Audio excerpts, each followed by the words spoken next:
এই লক্ষ্য আসলে কি? এই লক্ষ্য তাই যা আমরা পেতে চাই। এই সংসারে সুখী কে হয়? সুখী সেই যে তার লক্ষ্য পেয়ে গেছে। দুঃখী কে হয়? দুঃখী সেই যে তার লক্ষ্য এখনো পায়নি। এবারে প্রশ্ন এখন এটাই যে লক্ষ্য সবাই পেতে চায়, লক্ষ্য পাওয়ার জন্য সবাই প্রাণপণ চেষ্টাও করে, তাহলে সবাই তাদের লক্ষ্যে পৌঁছতে পারে না কেন? ঠিক আছে, কোথাও না কোথাও কিছু না কিছু কমতি থেকেই যায়, যাই বাধা থাক। আজকে আমি আপনাকে একটা উপায় বলবো এই লক্ষ্য পাওয়ার জন্য। একটা কাগজ নিন, তাতে একটা চিহ্ন বানান, সেটাই হবে আপনার লক্ষ্য। এবারে সেই লক্ষ্যে পৌঁছানোর একটা পথ বানান। এবারে এই যাত্রাকে ভিন্ন ভিন্ন ভাগে বিভাজন করে দিন। এবারে এটা হলো আপনার পরিকল্পনা। এবার এই পরিকল্পনা ক্রমানুসারে আপনি পালন করতে থাকুন, এটাই হবে আপনার চেষ্টা। এবার এইভাবে যদি আপনি চেষ্টা করতে থাকেন, যাই আপনার কল্পনা হোক না কেন তা বাস্তব অবশ্যই হবে। তাহলে এই কল্পনাকে বাস্তবে রূপান্তরিত করুন। এইভাবেই নিজের পরিকল্পনা পালন করতে থাকুন। আপনার যাই কল্পনা থাকুক বা যাই লক্ষ্য থাকুক, তা বাস্তবে পরিণত হয়ে আপনার হাতে অবশ্যই আসবে। রাধা রাধা। কথা মানুষের পাওয়া সবচেয়ে অদ্ভুত উপহার। এই কথাই মানুষকে এই সংসারের সমস্ত প্রাণীর থেকে ভিন্ন করে তোলে, সংসারের সবচেয়ে উপরে নিয়ে যায়। এই কথার কারণেই আমরা একে অপরের সাথে ভাব আদান প্রদান করি। আমি আমার মনের ভাবনা অন্য কাউকে ব্যক্ত করতে পারি, অন্য কেউ তাদের ভাবনা আমাকে ব্যক্ত করতে পারে। এই কথাই আমাদের সবচেয়ে বড় ঢাল। এবারে দেখুন, আপনি নিশ্চয়ই লক্ষ্য করেছেন কারোর কথা মধুর হলে লোকে তাকে ভালোবাসে, তাকে নিজের বন্ধু বানায়। সেইভাবেই যদি কারোর কথা কঠোর হয়, তাহলে লোকে তাকে ঘৃণা করে, তাকে নিজের শত্রু মনে করে।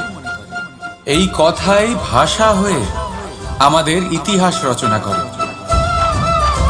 তবে আমরা কি সত্যি বাণীর বিষয়ে অতটাই ভাবি যতটা আমাদের ভাবা উচিত?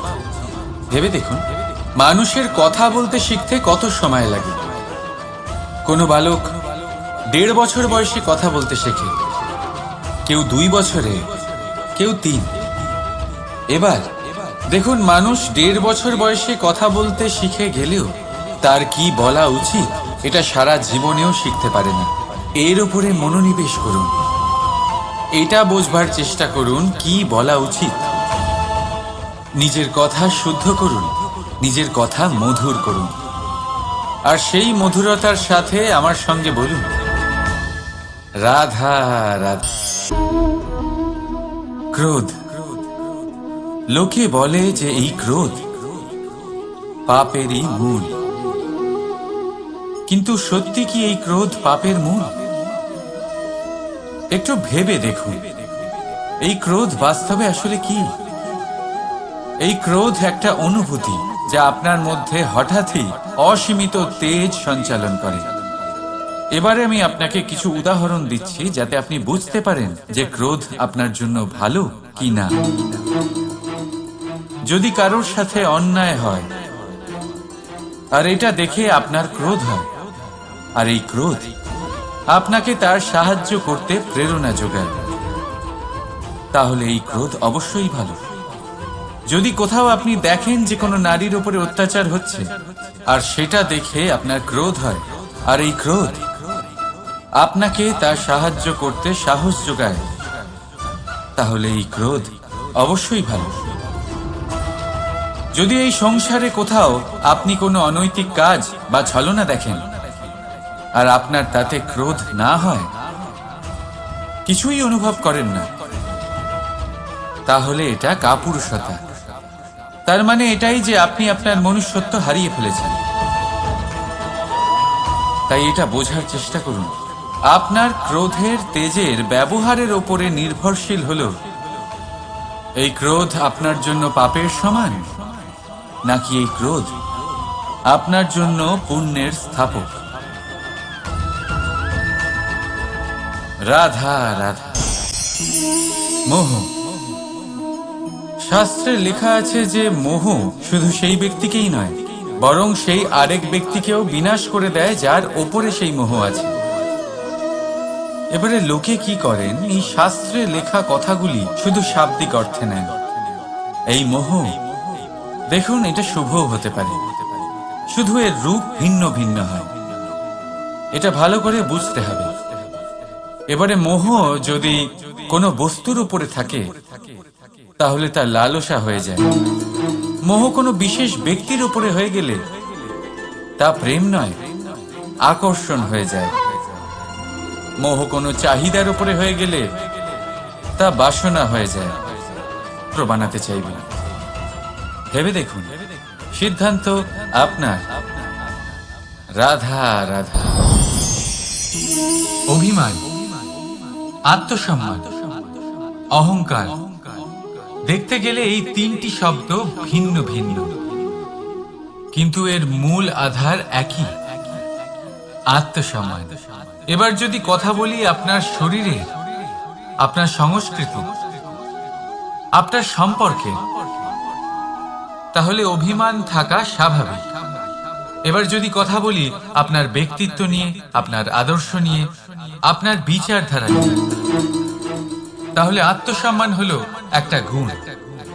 যদি এইভাবে বলা হয় যে আমি এই কার্য কারোর সাহায্য ছাড়া, সহযোগিতা ছাড়াও করতে পারি, তাহলে এটা আত্মসম্মান, আর এটা সঠিক। যদি এভাবে বলা হয় যে আমি এই কার্য কারোর সাহায্য ছাড়াই বা কারোর সহযোগিতা ছাড়াই করে ফেলেছি, তাহলে এটা অভিমান, এটাও সঠিক। কিন্তু এই কার্য শুধুমাত্র আমিই করতে পারি আর কেউ নয়, এটা অহংকার। তাহলে এই শব্দ এবং তার অর্থ বোঝার চেষ্টা করবে, জীবন ধারণের এক নতুন পথ খুঁজে পাবে। রাধা রাধা।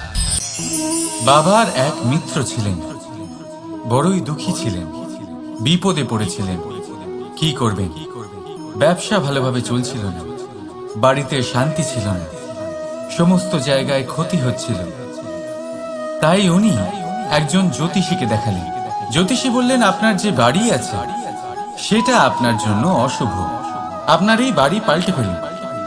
উনি বাড়ি পাল্টে ফেললেন, তবুও ওনার সমস্যার সমাধান হলো না। তারপর একজন জ্ঞানী ব্যক্তি ওনাকে বললেন যে আপনার জামা কাপড়ের যে রং, সেটা বিপদকে আমন্ত্রণ জানাচ্ছে, এই জামা কাপড়গুলিকে পাল্টে ফেলুন। উনি সেগুলো পাল্টে ফেললেন, তাও সমস্যার সমাধান হলো না। আবার একজন জ্ঞানী ব্যক্তি বললেন যে আপনার আশেপাশে যে মানুষজন রয়েছে তারা এটা চায় না যে আপনি সফল হন, তারা আপনার ক্ষতি চায়, তাদের সাথে সমস্ত সম্পর্ক ভেঙে ফেলুন। তো উনি সম্পর্ক ভেঙে ফেললেন, কিন্তু তাতেও ওনার জীবনে কোনো পরিবর্তন এলো না। তার মানে তিনি বাড়ি পাল্টালেন, জামা কাপড় পাল্টালেন, সম্পর্ক পাল্টালেন, যেটা পাল্টালেন না তা হলো স্বভাব। এই যে স্বভাব, এটা অত্যন্ত গুরুত্বপূর্ণ। এই স্বভাবই আপনার ব্যক্তিত্ব তৈরি করে। তাই নিজের স্বভাব শুধরে ফেলুন, তাতে ভালো পরিবর্তন আনুন, সবকিছু ভালোই হবে। রাধা রাধা। সংসারে প্রত্যেক ব্যক্তি কোনো না কোনো রূপে ঈশ্বরকে মানে। কেউ মূর্তি রূপে, তো কেউ তত্ত্ব রূপে, কেউ ভাবনা রূপে, আবার কেউ স্বভাব রূপে। কেউ নিজের মধ্যে পরমাত্মা খোঁজে, আবার কেউ অন্যের মধ্যে। কারোর কাছে জ্ঞানই পরমাত্মা। সংসারে প্রত্যেক মানুষই কোনো না কোনো রূপে তার ঈশ্বরকে পেয়েই যান। কিন্তু একটা কথা বলবো, ঈশ্বর প্রথমেই নিজের একটা স্বরূপ পৃথিবীতে আপনার কাছে পাঠিয়ে দিয়েছেন। সেই স্বরূপ হলো আপনার মাতা, আপনার মা, সেই মা যিনি আপনাকে জন্ম দিয়েছেন। কিন্তু প্রত্যেক মায়ের মধ্যে ঈশ্বর অবশ্যই থাকে। রাধা রাধা। আপনি নিশ্চয়ই দেখে থাকবেন যে প্রদীপের নিচে অন্ধকার থাকে, যে প্রদীপ সংসারকে আলোকিত করে সেই প্রদীপের নিচেই অন্ধকার।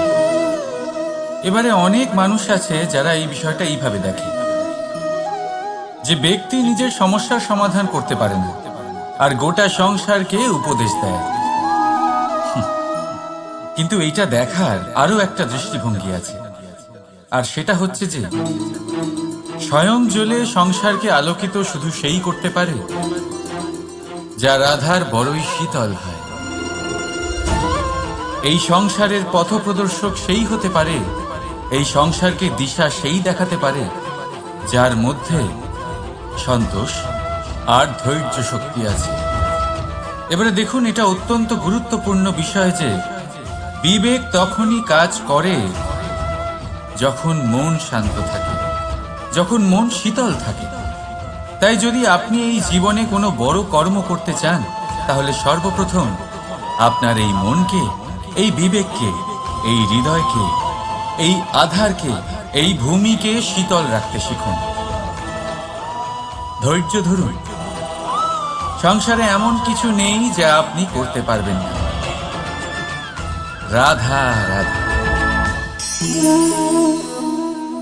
এই প্রদীপ দেখতে পাচ্ছেন আপনি? নিজেও জ্বলে আর এই বাতিকেও জ্বালিয়ে রাখে, আর এই সংসারকে প্রদান করে প্রকাশ। অন্ধকারাচ্ছন্ন ব্যক্তিকে প্রদান করে আশার আলো। কিন্তু এটা কখনো ভাবে না যে সেই মাটি কেমন হবে যা দিয়ে এটা তৈরি করা হয়েছে, সেই কুমোর কেমন হবে যে একে আকার দিয়েছে। ভাবে না যে একে কিনেছে তার বাড়ি কেমন হবে, তা কতটা সুসজ্জিত। কিচ্ছু নয়, শুধু এই সংসারকে প্রকাশ প্রদান করে। আর হয়তো সেই জন্যই প্রদীপকে এত ভালোবাসা হয়। সে নিজের বা অন্যের বাড়ি দেখে কখনোই জ্বলে না, সে জ্বলে শুধু অন্ধকারের সাথে লড়াই করতে। তাই আপনিও নিজের ব্যবহার এই প্রদীপের মতো করে তুলুন। নিজের পরিচয় সরিয়ে নিঃস্বার্থভাবে কর্ম করে যান, আর নিজের জন্য এক নতুন, এক বিশাল, এক অদ্ভুত পরিচয় তৈরি করুন। রাধা রাধা। এই সংসারে প্রত্যেক ব্যক্তি বড় কিছু করতে চায়, এমন কিছু যা এই সংসারে কেউ আগে কখনো করেনি। এমন জায়গায় পৌঁছতে চায় যেখানে এর আগে কেউ কখনো পৌঁছতে পারেনি। আর কেউ এতে সফলতা অর্জন করে। কিন্তু কিছু মানুষ অসফল হয় কেন? এটাই আমার প্রশ্ন। না তো তাদের ইচ্ছেতে কোনো কমতি থাকে, না কমতি থাকে তাদের চেষ্টায়। তাহলে কেন এরা পিছিয়ে পড়ে? এর উত্তর বড়ই সরল। এই সংসার আপনাদের বলি কিভাবে। আপনারা সকলে সংসারে মহান কাজ করতে চান, সেই মান, সেই সম্মান পেতে চান যা এর আগে কেউ কখনো পায়নি। কিন্তু আপনার সমস্যা এটাও যে এই কাজে সংসার আপনার সাথে থাকছে না। বড়ই অদ্ভুত ব্যাপার। দেখুন, ভুলে যান গোটা সংসারকে, যার জন্যই অপেক্ষা করে আছে। রাধা রাধা। কর্ম। মানুষ সর্বদা কর্ম করতে থাকে, আর এই কর্মের জন্যই সে মান, সম্মান, ধন, প্রতিষ্ঠা লাভ করে। এবার মানুষ সবসময় চেষ্টা করে যাতে সে ভালো কর্ম করে যায়। তাহলে আপনাকে বলি, শুধু ভালো কর্ম করাই আবশ্যক নয়, তার থেকে বেশি জরুরি হলো এই খারাপ কর্মকে বোঝা আর তার থেকে দূরে থাকা। কারণ যখনই আপনি কোনো সঠিক কাজ করেন বা ভালো কাজ করেন, কেউ তা মনে রাখে না। কিন্তু এই সংসারে বিষয়টা হলো এরকম, আপনি একটা খারাপ কর্ম করুন আর সেটা সবার মনে থাকে। এই খারাপ কর্ম কাজলের এক কৌটোর মতো হয়। আপনি যতই চেষ্টা করুন বাঁচিয়ে ব্যবহার করার, কিন্তু এই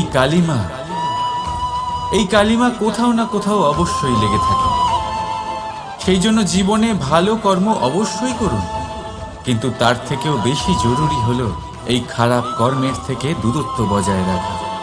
আর এটা অবশ্যই করবে। রাধা রাধা। সংসারে সমস্ত জায়গায় এই ব্যবসা চলতে থাকে। কিছু পাওয়ার জন্য কিছু দিতে হয়, লাভের জন্য কিছু বিনিয়োগ করতে হয়। যদি কারোর অনুভূতি জানতে হয় তাহলে নিজের অনুভূতিকে ব্যয় করতেই হবে। এবার দেখুন না, কারোর আসল চেহারা যদি জানতে হয় তাকে স্বাধীনতা দিয়ে দেখুন। যদি কারোর মনের শুদ্ধতা জানতে হয় তাহলে তাকে ঋণ দিন। যদি কারোর গুণ জানতে হয় তাহলে তার সাথে একসঙ্গে বসে ভোজন করুন। যদি কারোর ধৈর্যের পরীক্ষা নিতে হয় তাহলে তাকে তার প্রিয় কাজ করতে বারণ করে দেখুন। যদি কারোর ভালো দিক জানতে হয় তাহলে তার থেকে পরামর্শ নিয়ে দেখুন। এক অনুভূতির বদলে অন্য এক অনুভূতি বিনিময় করতে হয়। কিন্তু এই সংসারে একটাই এমন অনুভূতি আছে যেটা দেখার জন্য, যেটা পাওয়ার জন্য আপনাকেও ঠিক সেই অনুভূতিটাই দিতে হবে, আর সেটা হলো প্রেম। যদি কারোর ভালোবাসা দেখতে হয় তাহলে তাকে নিঃস্বার্থ ভালোবাসা দিন। যদি কারোর থেকে ভালোবাসা পেতে চান তাহলে তাকে নিঃস্বার্থ পরিশুদ্ধ ভালোবাসা দিন। রাধা রাধা। কথায় আছে, সময়ের পূর্বে আর ভাগ্যের বেশি কেউ কিছুই পায় না। এবার এর মানে কি এটাই যে আপনি শুধুমাত্র সময়ের অপেক্ষা করবেন, সবকিছু নিজের ভাগ্যের ওপর আর কপালের ওপরে ছেড়ে দেবেন, নিজে কিছুই করবেন না? যদি আপনি এরকম করেন তাহলে আপনি একটা বস্তু অবশ্যই পাবেন: নিরাশা, অসফলতা। এবারে আপনি বলবেন, যদি সবকিছুই ভাগ্য আর সময়ের ওপরে নির্ভরশীল হয় তাহলে আমরা কি বা করতে পারি? করতে পারেন চেষ্টা, পরিশ্রম। এই চেষ্টাই আপনার জীবনে সেই সময়কে আপনার কাছে টেনে নিয়ে আসে, সেই সময়ে যার অপেক্ষা আপনি করছেন।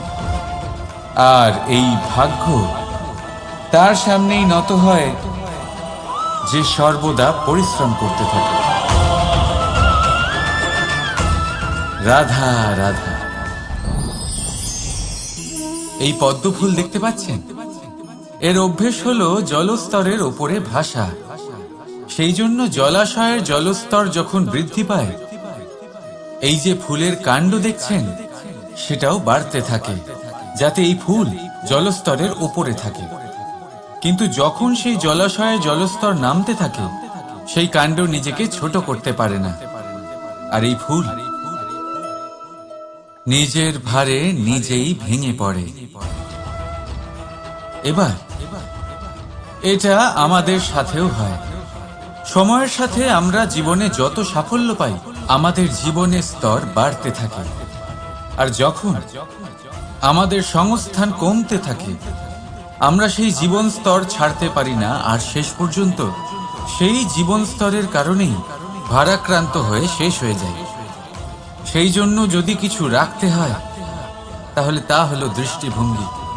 সাধারণভাবে জীবন যাপন করতে শিখুন। সময়ের চক্রও আপনাকে মাত দিতে পারবে না। রাধা রাধা।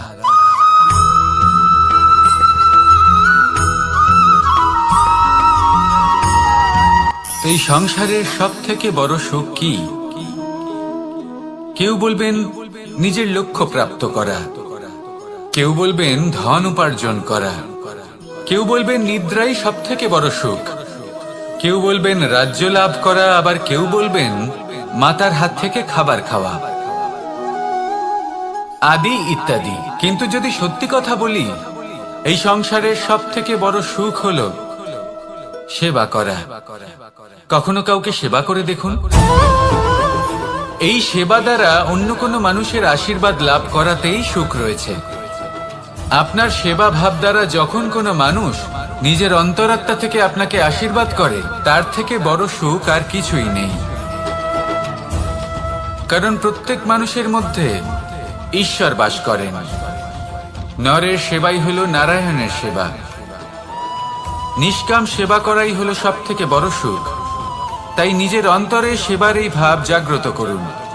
যে সুখের কথা আমি বলছি সেই সুখ অনুভব করেই দেখুন।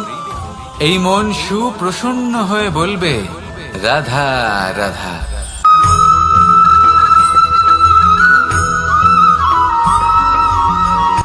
আজ আমি আপনাকে এমন এক গল্প শোনাবো যা আমার নন্দ বাবা আমাকে শুনিয়েছিলেন যখন আমি ছোট ছিলাম। কাহিনী একজন সাধু আর একজন বিছের। একবার এক সাধু নদীর পাড়ে স্নান করছিলেন। উনি দেখলেন যে জলের প্রবাহে একটা বিছে ভেসে যাচ্ছে। তার প্রাণ বাঁচানোর জন্য উনি তাকে তুলে নদীর পাড়ে রাখার চেষ্টা করলেন, কিন্তু যেই সেই বিছেকে উনি হাতে তুললেন, সেই বিছে ওনাকে কামড়ে দিল। সাধু আবার চেষ্টা করলেন, সেই বিছেকে হাতে নেওয়াতে সে আবার তাকে কামড়ে দিল। আরো একবার চেষ্টা করাতে ওনার শিষ্য ওনাকে জিজ্ঞেস করল, এ আপনি কি করছেন গুরুদেব? এসব কি হচ্ছে? আপনি তারই প্রাণ বাঁচানোর চেষ্টা করছেন যে আপনাকে কামড়ে দিচ্ছে।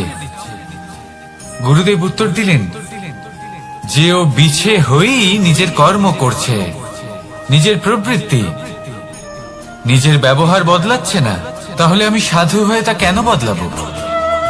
এর তাৎপর্য হলো সরল, যে সংসারে কিছু মানুষ আছেন যারা হয়তো খারাপ, দুষ্ট প্রকৃতির, আর হয়তো তারা কখনোই বদলাবেন না, কখনোই কোনো পরিবর্তন আসবে না। কিন্তু তার মানে এই নয় যে আমরা আমাদের কর্ম করা ছেড়ে দিই, আমরা আমাদের প্রচেষ্টা ছেড়ে দেব। আগে না, আমাদের তো করতেই হবে, কারণ ইতিহাস সাক্ষী আছে যে এই চেষ্টা এই সংসারের ধারাকেও বদলে দিতে পারে। তাহলে আপনিও আসুন আর আমার সাথে ভালোবেসে বলুন, রাধা রাধা। মানুষ জীবনে সবসময় শিখরে পৌঁছতে চায়, অনেক উঁচুতে উঠতে চায়, আর তার জন্য তারা কি না করে, পরিকল্পনা করে, ষড়যন্ত্র করে, প্রার্থনা করতে থাকে, আবার কারোর কাছে সাহায্যও চায়। কিন্তু এত কিছু করা সত্ত্বেও অনেক সময় মানুষ শিখরে পৌঁছতে পারে না। যদি পৌঁছেও যায় তাও খুব তাড়াতাড়ি নিচে নেমে আসে। এর কারণ কি? একটা উদাহরণ দিয়ে বোঝানো যাক। এই হলো ময়ূর পেখম, আর এই হলো পাথর। যদি এই পেখমকে হাওয়ায় ছুঁড়ে দিই তবে ও উড়তে থাকে, কিন্তু এই পাথর অতি শীঘ্রই মাটিতে নেমে আসে। এর কারণ কি? ভার। এই পাথর হলো ভারী, আর এই শিক্ষাই আমাদের গ্রহণ করতে হবে। ঠিক এইভাবেই যদি আমাদের মন দ্বন্দ্ব আর অহংকার দ্বারা পরিপূর্ণ হয়ে থাকে, তাহলে তা কখনোই শিখরে পৌঁছবে না। পৌঁছে গেলেও খুব শীঘ্রই মাটিতে নেমে আসবে। তাই এই মনকে হালকা করতে শিখুন, অহংকারকে, এই হিংসাকে ত্যাগ করুন। তারপর উঁচুতে উড়ে তো দেখুন, কত উঁচুতে উঠতে পারবেন আপনি। আসুন আমার সাথে ভালোবেসে বলুন, রাধা রাধা। মানুষ এক অত্যন্ত বিচিত্র প্রাণী। পরিকল্পনা করে, ষড়যন্ত্র করে, প্রচেষ্টা করে, কাউকে পরাজিত করার চেষ্টাও করে।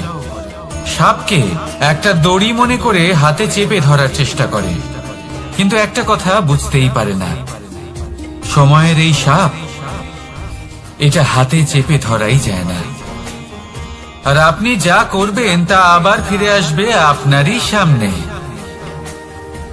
দেখুন, এতে কিছুই যায় আসে না যে আপনি কুম্ভকারের পুত্র নাকি কৃষ্ণের পুত্র। যদি আপনি অনুচিত কর্ম করেন তাহলে আপনার সাথেও অনুচিতই হবে।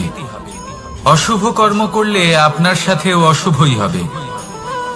কুরু বংশ অত্যন্ত মহান বংশ ছিল। এই কুরু বংশ কি হলো তার সাথে? একটা গোটা বংশ বয়ে গেল, কারণ ওনাদের উদ্দেশ্য অশুভ ছিল। অন্যদিকে 5 জন বনবাসী পাণ্ডব মহাভারত বিজয়ী হলেন, কারণ তাদের উদ্দেশ্য শুভ ছিল। তাই মনে রাখবেন, শুভ অগ্নি প্রজ্বলিত করবেন, শুভ তাপ সঞ্চার হবে। অশুভ অগ্নি প্রজ্বলিত করবেন, নরকেই জ্বলতে হবে। তাহলে আসুন আর আমার সাথে ভালোবেসে বলুন, রাধা রাধা। মানুষ জীবনে সবসময় সুখ পেতে চান, কিন্তু এই সুখ এটা আসলে কি? এই সুখের আসল রূপ কি? আমি বলি, সুখের আসলে দুটি রূপ হয়, বাহ্যিক সুখ, আত্মিক সুখ। আর এটা ঠিক তেমনই হয় যেরকম আমাদের শরীরের সাথে জড়িত ছায়া আর আমাদের শরীরের মধ্যে বসবাসকারী আত্মার। যদি ছায়ার কথা ভেবে দেখেন তাহলে বুঝতে পারবেন, আমাদের শোবার সময় ভোরবেলা এই ছায়া অনেক বড় হয়ে যায়। যখন এই সূর্য মাথার উপরে চলে আসে, তার তাপ বেড়ে যায়, তখন এই ছায়া ছোট হয়ে যায়। আর যেই অন্ধকার নেমে আসে, এই ছায়া আপনার সঙ্গ ত্যাগ করে। এরকমই হয় বাহ্যিক সুখ। আর এবার কথা বলি আমাদের শরীরের মধ্যে বসবাসকারী এই আত্মা। এই আত্মা কখনো আমাদের সঙ্গ ত্যাগ করে না, সব সময় আমাদের সাথে জড়িয়ে থাকে। এরকমই হয় আত্মিক সুখ, যা সব সময় আমাদের সাথে থাকে। আত্মিক সুখ কারোর সেবা করে, আত্মিক সুখ কাউকে সাহায্য করে, আত্মিক সুখ প্রেম বোধের, যা কখনো আমাদের সঙ্গ ত্যাগ করে না। সেখানে বাহ্যিক সুখ, যতক্ষণ আপনি সম্পন্ন কিছু মানুষ এবং সুবিধার সাথে আছে, এই বাহ্যিক সুখ আপনার সাথে থাকবে। সম্পন্নতা চলে গেলে, মানুষজন চলে গেলে, সুখ সুবিধা চলে গেলে, বাহ্যিক সুখও চলে যায়। তাহলে এই আত্মিক সুখ খুঁজে নিন এবং সেই সুখের সাথেই বলুন, রাধা রাধা। আপনি কখনো কোনো সাধারণ পাখি দেখেছেন, যেমন বাবুই? সে কি করে? সে কোনো গাছের ডালে নিজের বাসা বানায়।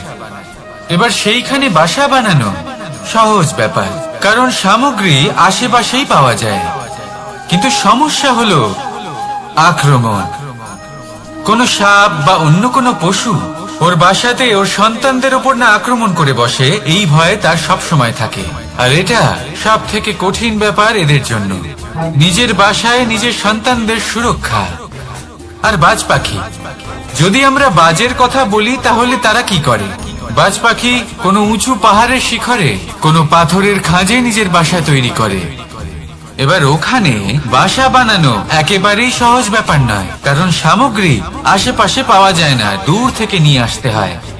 কিন্তু সেইখানে আক্রমণের ভয়ও কখনোই থাকে না। এইভাবে উচিত রূপে ও নিজের বাসা রক্ষা করতে পারে, নিজের সন্তানদের রক্ষা করতে পারে। এর সারমর্ম হলো এটাই, যদি সমস্যা বড় হয় তাহলে সমাধানও উচ্চমানের হওয়া উচিত। একটা বাজ পাখির মতো ভাবা আরম্ভ করে দিন, জীবনে যে কোনো সমস্যা ছোট মনে হবে। রাধা রাধা। জীবনে এমন কিছু কাজ রয়েছে যা আপনাকে একাই করতে হয়, আর এমন কিছু কাজ রয়েছে যা আপনাকে একসাথে মিলে করতে হয়, একজোট হয়ে, সঙ্গবদ্ধ হয়ে। এবার সঙ্গবদ্ধ বলতে কি বোঝাতে চাইছি? আমি তাদের কথা বলছি না যারা বাস্তবিকভাবে একে অপরের সাথে কাজ করেন। আমি তাদের কথা বলছি যারা একে অপরের থেকে দূরে থেকেও একে অপরকে বিশ্বাস করেন। আমি আগেও বলেছিলাম, সমস্ত বিশ্বের আশা বিশ্বাসেই বসবাস করে, তাই না? তাই যেখানে সমস্ত বিশ্ব আছে, সমস্ত সংসার আছে, সেইখানেই বিশ্বাস রয়েছে। তাই আপনার আশেপাশে এমন দল সঙ্গবদ্ধ করুন যাদের আপনার উপর বিশ্বাস আছে আর যাদেরকে আপনি বিশ্বাস করতে পারেন। তাহলে আসুন আর আমার সাথে ভালোবেসে বলুন, রাধা রাধা। আমরা যে মানুষকে চাই, যাকে আমরা ভালোবাসি, তাকে একটা উপহার অবশ্যই দিতে চাই। এমন এক উপহার যা ওনার ভালো লাগবে, যা শ্রেষ্ঠ হবে, অতি প্রিয় হবে, বহুমূল্য হবে, বা বলতে পারেন মূল্যবান হবে। তাই আমরা কি করি? আমরা বাজারে যাই, তার জন্য স্বর্ণ, আভূষণ, হিরে, মুক্ত এইসব নিয়ে আসি। কিন্তু এটাই কি সর্বশ্রেষ্ঠ উপহার? কখনোই না। সর্বশ্রেষ্ঠ উপহার হলো স্বাধীনতা, তাকে নিজের মনের মতো বাঁচার স্বাধীনতা। যদি আপনি কাউকে স্বাধীনতা না দিতে পারেন, তাহলে সে কোথাও না কোথাও বন্দী হয়ে যায়, তার বিকাশ কোথাও না কোথাও আটকে যায়। কিন্তু যদি আপনি কাউকে স্বাধীনতা দিতে পারেন, তাহলে আপনি দেখবেন ও সমস্ত সংসারকে, এই জীবনকে নিজের দৃষ্টিভঙ্গি দিয়ে দেখবে, বুঝবে যে কোনটা হলো উচিত আর কোনটা হলো অনুচিত, আর এটাই হলো সর্বশ্রেষ্ঠ। আর এবার যদি কাউকে স্বাধীনতার মাধ্যমে এত বড় একটা শক্তি দিতে পারেন, তাহলে আপনি আমাকে বলুন, এর থেকে বড় উপহার আর কি হতে পারে? আসুন আর আমার সাথে ভালোবেসে বলুন, রাধা রাধা। কর্ম, ধর্ম আর কর্তব্য, এই তিনটি একে অপরের সাথে জড়িত। আর অনেক সময় এই তিনটি পালন করতে করতে আমাদের সেই ব্যক্তির সামনে গিয়ে দাঁড়াতে হয়, তার বিরুদ্ধেই যেতে হয়, যাকে আমরা সব থেকে বেশি ভালোবাসি। কিন্তু সেইখানে এই যুদ্ধ কোনো ব্যক্তিগত যুদ্ধ থাকে না, এ হলো কর্ম, ধর্ম আর কর্তব্যের যুদ্ধ। এটা সরল নয়, অত্যন্ত কঠিন হয় তার সম্মুখীন হওয়া যাকে আমরা সব থেকে বেশি সম্মান করি। কিন্তু আমাদের তো আমাদের ধর্মের পথে চলতেই হবে, কারণ আমরা কর্মবদ্ধ, কর্তব্যবদ্ধ, আর এটাই করা উচিত। শুধু এটুকু মনে রাখবেন, যদি আপনার উদ্দেশ্য শুভ হয়, আপনার ভাবনা শুভ হয়, আপনি যদি কর্ম, ধর্ম আর কর্তব্যের পথে অগ্রসর হন, তাহলে এই প্রক্রিয়াতে যদি আপনাকে আপনার আরাধ্যেরও সামনে দাঁড়াতে হয়, তাহলেও আপনার কোনো ক্ষতি হবে না। তাহলে আসুন আর আমার সাথে ভালোবেসে বলুন, রাধা রাধা। প্রেম এই সংসারে এসেছিল এই সংসারকে প্রেমের শিক্ষা দেওয়ার জন্য, এই জীবনের সুখের অনুভূতি আসলে কি তা শেখানোর জন্য।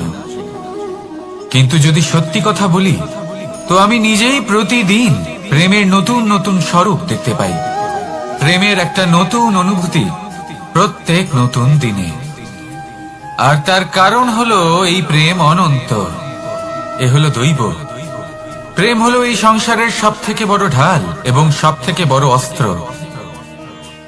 এই প্রেম ছাড়া না কোনো ন্যায় হয় আর না কোনো শাস্ত্র, না জীবন আছে আর না অন্ত। এবার যদি এই প্রেম মনের মধ্যে বাস করতে শুরু করে,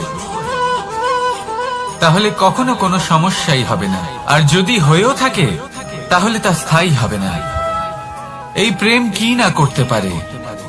এই প্রেম সমস্ত সমস্যা মিটিয়ে ফেলতে পারে, আপনার মনের মধ্যে অহংকারকেও বিনাশ করে দিতে পারে, আপনাকে সাক্ষাৎ ঈশ্বরের সাথে দেখা করাতে পারে। তাই প্রেমের দ্বারা প্রয়াস করতে থাকুন, এই সংসারের প্রত্যেক মানুষকে, প্রত্যেক বস্তুকে, প্রত্যেক জীব জন্তুকে ভালোবাসবেন। আর এই প্রেমের দ্বারাই বলুন, রাধা রাধা। প্রশান্তি জড়িত নিদ্রা মানুষের জীবনের একটা অত্যন্ত গুরুত্বপূর্ণ সুখ এবং প্রয়োজনীয়তাও। দেখতে গেলে এই সংসারের প্রত্যেক পশু পাখি, প্রত্যেক জীব অবশ্যই নিদ্রা প্রাপ্ত করেন, কিন্তু মানুষ, যার মধ্যে বিচার বিবেচনা করার শক্তি অন্যদের থেকে অনেক বেশি, তার কিন্তু ঘুমের কিছু সমস্যা অবশ্যই হয়। কি বলেন? তাই তো। এবার এর কারণ কি? চিন্তা। এবার চিন্তা আমাদের সবার জীবনে আছে। আমরা সকলে জানি যে চিন্তা কখনো আমাদের সাহায্য করে না, তাও আমাদের জীবনে আছে। কেন? চিন্তার মাধ্যমে কি কখনো কোনো সমস্যার সমাধান হয়েছে?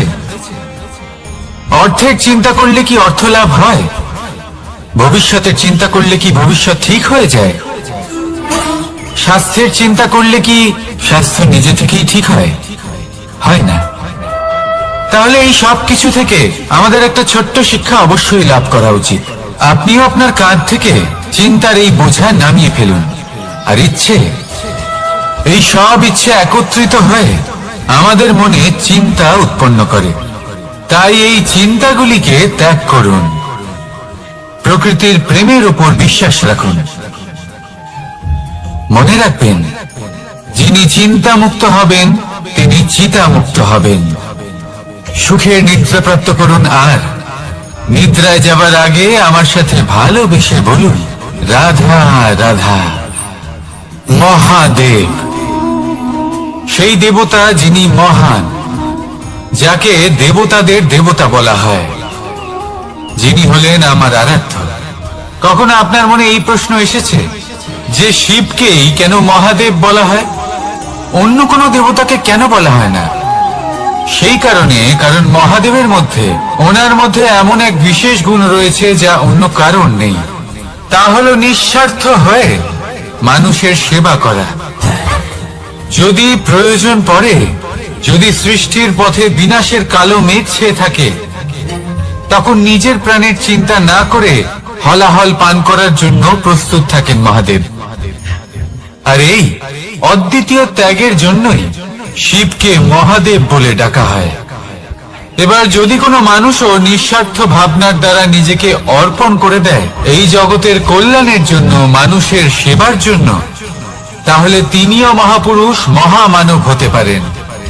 যদি কেউ অভুক্ত থাকেন তাহলে নিজের থালা থেকে অর্ধেক খাবার তাকে দিয়ে দিন। যদি কেউ অসুস্থ হন তাহলে তাকে সেবা করার, চিকিৎসা করার চেষ্টা করুন। এই জীবন শুধু নিজের জন্য নয়, অন্যদের প্রতি, সমস্ত সংসারের প্রতি উৎসর্গ করুন। যদি এইসব মানুষ শিখে যান তাহলে তিনি মহাদেবের পথে অগ্রসর হতে পারেন। যদি মানুষ নিঃস্বার্থ ভাবনার দ্বারা এই সংসারের সেবা করতে শিখে যান তাহলে তিনি নিশ্চিত রূপে মহামানব অবশ্যই হতে পারবেন। আসুন আমার সাথে ভালোবেসে বলুন রাধা রাধা। স্বর্ণ, হিরে, মুক্ত, মানিক, এই সব কিছুকে আগে পাথর বলা হতো। তাহলে এমন কি হলো যে এদের রত্ন বলা হয়? আর রত্ন তা বাস্তবে আসলে কি?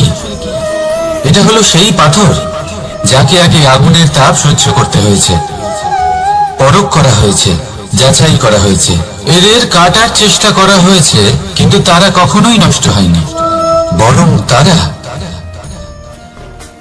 আরো উদ্ভাসিত হয়েছে, আরো উজ্জ্বল হয়েছে, এই সংসারে আরো প্রকাশ ছড়িয়ে দিয়েছে। সেই জন্য এরা হলো এত অমূল্য, সেই জন্য এরা হলো বহুমূল্য, সেই জন্য এদের রত্ন বলা হয়। এবার মানুষের কাছেও এই নির্বাচনের অধিকার রয়েছে যে আমরা শুধু পাথর হয়ে থাকব নাকি রত্ন হয়ে থাকব। কিভাবে? আমাদের জীবনেও অনেক সমস্যা রয়েছে, বাধা আছে, বিপত্তি আছে। আমরা সেই বাধার তাপে উত্তপ্ত হই, এই সমস্যা আমাদের কাটার চেষ্টা করে। অনেক মানুষ বিভিন্ন পরিস্থিতি আমাদের ভাঙার চেষ্টা করে, কিন্তু আমাদের নষ্ট হলে চলবে না। যেভাবে এই রত্ন সমস্যার সম্মুখীন হয়ে পাথর থেকে রত্ন হয়েছে, সেইভাবেই আমাদেরও আমাদের সমস্যার সম্মুখীন হয়ে রত্ন হয়ে উঠতে হবে, এই সংসারে প্রকাশের স্রোত হয়ে উঠতে হবে। তাহলে এটাই করুন আর আমার সাথে ভালোবেসে বলুন রাধা রাধা। সংসারে সব থেকে বড় শক্তি আসলে কি? কেউ বলবেন শারীরিক শক্তি, কেউ বলবেন অস্ত্রের শক্তি, কেউ বলবেন জ্ঞানের শক্তি। ঠিক আছে, কিন্তু যদি আমি বলি সংসারের সব থেকে বড় শক্তি হলো শক্তি কোনো এক তথ্যের, আগে হ্যাঁ, তথ্য। এই তথ্য নিজেই কিন্তু খুব শক্তিশালী, অত্যন্ত শক্তিশালী অস্ত্র হলো এই তথ্য। আর সত্যি বলতে অনুচিত তথ্যের থেকে অনেক বেশি ঘাতক হলো অসম্পূর্ণ তথ্য। যেরকম আজ শাম্ব রুক্মির সাথে করেছে, ওকে অসম্পূর্ণ তথ্য দিয়েছে, তার ফলে বিনাশ হলো। যদি এইভাবেই আপনার কাছেও কোনো অসম্পূর্ণ তথ্য আসে, আর যদি আপনি তা পরখ না করে দেখেন, যাচাই না করে দেখেন, আর নিজের কর্ম করেন, তাহলে উত্থানের বদলে আপনি পতনের সম্মুখীন হবেন, বিকাশের বদলে আপনার বিনাশ হয়ে যাবে। মনে রাখবেন একটা অত্যন্ত গুরুত্বপূর্ণ কথা, সঠিক তথ্য পাওয়া সঠিক তথ্য দেওয়ার থেকে অনেক বেশি গুরুত্বপূর্ণ। আশা করি এই কথা আপনি বুঝেছেন। জীবনে যখনই কোনো তথ্য আপনি পাবেন, সেই বিষয়ে ভেবে দেখুন, পরখ করে দেখুন, যাচাই করুন, তারপর নিজের কর্ম করুন। আমার সাথে ভালোবেসে বলুন রাধা রাধা।